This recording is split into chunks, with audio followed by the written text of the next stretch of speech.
Speak now to Choi. He's the Special Representative of the Secretary General of the United Nations in Ivory Coast. Mr. Choi, can you tell us about the whereabouts of Laurent Gbagbo?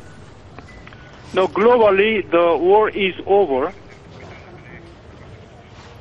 as all the top leaders of Mr. Gbagbo, including himself, expressed their readiness to end the war. Can you tell us where he is? Because we're getting reports that he is holed up in his bunker and that UN troops and French troops have been firing on the surrounding areas at certain targets that belong to... Can you confirm that for us? That is not the exact description.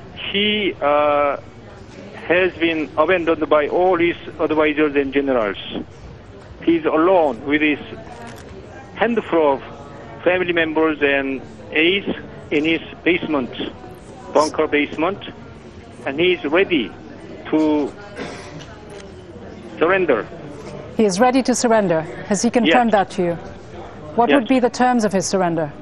That is, we are going to find out pretty soon. And of course, what is important is the crisis is over globally, but we have two situations. Outside Abidjan, we may have humanitarian situations here and there because no one is in full control of the country yet. But when you say the crisis is over, are you saying there is now a ceasefire in place, a firm ceasefire that everyone's accepted? No ceasefire. There is no ceasefire. The other belligerent is simply melted away. There is no ceasefire. The war is over. The war is over, but what kind of agreement is the war over on? There is no agreement. They simply disappeared, the entire army. The entire army has disappeared. Law and order. Let me tell you, there is no two armies. There is only one army, pro-Ouattara's army, that's all. The other simply melted away. The problem is law and order, how to quickly establish the law and order structure instrument to impose law and order to the country, outside Abidjan, inside Abidjan. How did this come about? Because up until the last few hours, we've been hearing that there were forces loyal to Laurent Gbagbo putting up a fight and obviously resisting the kind of assault that the Ouattara forces said they were about to launch, and which they did launch overnight. Things evolved very quickly in Ivory Coast. All the generals who were fighting for Gbagbo, they defected him. It's over.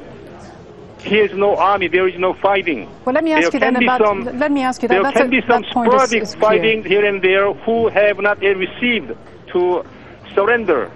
Let me ask you about the UN role, the UN contingent. The UN in Abidjan and in Ivory Coast is there to keep the peace. It's a peacekeeping operation. Has the UN gone above its mandate in that it has taken sides and helped one side of the conflict against the other?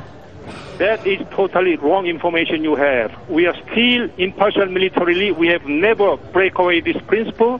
What we did yesterday is we took out the heavy weapons which has been used against the civilian population and United Nations peacekeepers. But you did launch airstrikes along with the French contingent, didn't you? You did attack targets surrounding Laurent Gbagbo's compound. We neutralized only heavy weapons. Make us important distinction between being a party of the conflict and taking out the heavy weapons used to their own population. But is that part of your mandate? How does the UN protect civilians by attacking one side or the other in what is an internal conflict? No, we are taking out all the heavy weapons from both sides if they are used against the population. It's in our mandate very clearly stipulated in the resolution of the Security Council. Mr. Choi, what do you expect to happen next? You say the war is over. When do you expect a statement to be made either by the UN or by Alassane Ouattara or Laurent Gbagbo himself? The most important thing is to quickly establish law and order in Abidjan, outside Abidjan city. Choi, Special Representative of Secretary General of the United Nations in Ivory Coast, Cote d'Ivoire. Thank you very much indeed for joining us.